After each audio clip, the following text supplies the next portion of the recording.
Good morning. I'm here in Monterey, California. Odd for me to actually be in Monterey because I'm always traveling, but I'm here until next week and it's lovely to be here. Well, the holidays are here. In fact, tomorrow is Thanksgiving, and I always have a bevy of reactions around the holidays, everything from great anticipation and excitement to dread and angst. Uh, for most of my life, I've been probably more excited about holidays than any child until the last few years. And somehow during these last few years, I've just wanted the holidays to go away. I want to bury my head in the sand, pretend they don't exist, wish that nobody else had to be away from work so that at least on a holiday I could work and make the day go by quickly. And, I could blame that marketers and commercialization for that, but I think it's really a seed of Eeyoreism inside myself. Something inside myself has been out of sync in terms of the holidays. And, I've noticed that I'm not so excited about giving. I don't find a lot of joy in the colors and the textures that I used to. The food and drink of the season doesn't really appeal to me. I don't want to go to endless parties. I don't want to spend money on things that don't really matter. And I think at the end of the day, I have this sort of unhappiness inside that manifests itself in a kind of surliness about the season.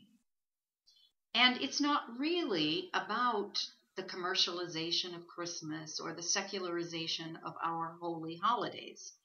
In fact, I think the fault is not at all with that. In my case, it's really something that's going on inside of me. And because I know that when my soul is in the right place, the commercialism and the secularization in some ways can be a grace. They're a kind of playful abandon to something that could actually be overly serious. I know, for example, that I really do love getting presents. I mean, there it is, straight out. I love getting presents.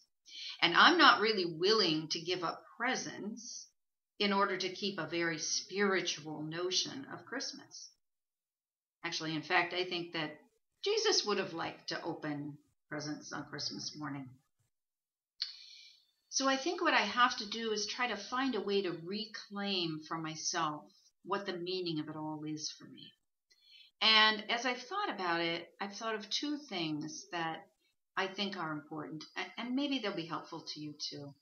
The first is that I need to find some things that are going to nourish and uplift my own soul, uplift me during this season. And I suppose those things would change every year, depending on where my spiritual life is at in any given year. But I think for this year, the things that feel like they would nourish and uplift me are things like patience and stillness. Special teas, if you know me, I love tea. So special teas that I don't normally have that would delight me. Paying attention to the rich colors of winter. One that I feel very strongly attracted to right now is waking up at dawn to pray.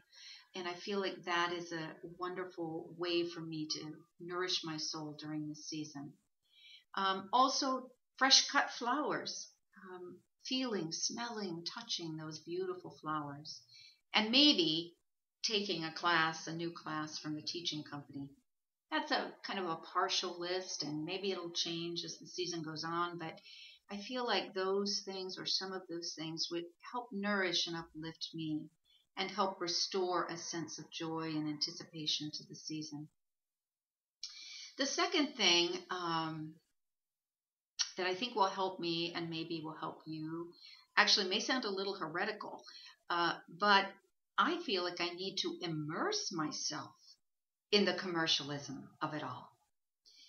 Now, I don't mean to go overspend on tchotchkes for people, but I need to think seriously about giving. And isn't that really what commercialism is all about? They're trying to get us to give. Now, it's true that the money's going into their pockets, But the core, the kernel, is that they're trying to get us to give. And what a wonderful message that is. So I need to think about what it really means to me to give right now. Who do I really want to give to? And here's the really important question I want to ask myself. What does that person most need to receive from me? Knowing what I know about them, knowing what their life is like, what do they most need from me? It's not asking them, so, what do you want for Christmas this year? But rather, my going deep inside myself and thinking deeply about that person and what I believe they most need from me. So I guess in some sense I'm saying I want to spend time thinking earnestly about giving and what gifts I give. And when I have identified what that gift is for a particular person, to prepare it lovingly and carefully, to pray a blessing over it before I give it, so that it really means something in their lives other than just receiving something from the store. Somehow I think that earnest thinking about the gift will bring a kind of energy to the gift that isn't present when I'm just, making a list of all the people, then running off to the store, grabbing everything I can to check everybody off the list. That kind of Christmas shopping has gotten my soul into serious trouble over the years. And I, frankly, am unwilling to go there again. But I am willing to think seriously about giving and the gifts that I give. And I do know that whatever gifts I give, I want those gifts to improve the life of the recipient.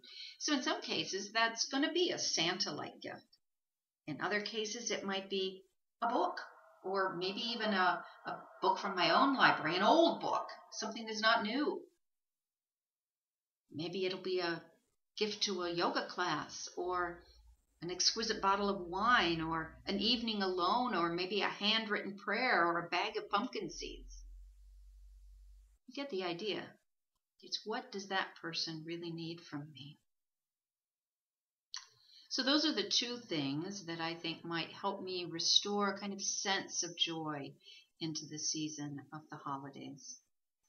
And at the risk of sounding a little commercial myself, I might invite you, as you think about your gift giving, to think about giving a gift of soul coaching. There's hardly anything more worthy than helping a person engage their own soul. And having the opportunity for someone to be able to spend a few weeks with someone on a one-on-one basis to explore the reality and the depth of their soul might be a gift that will last a lifetime.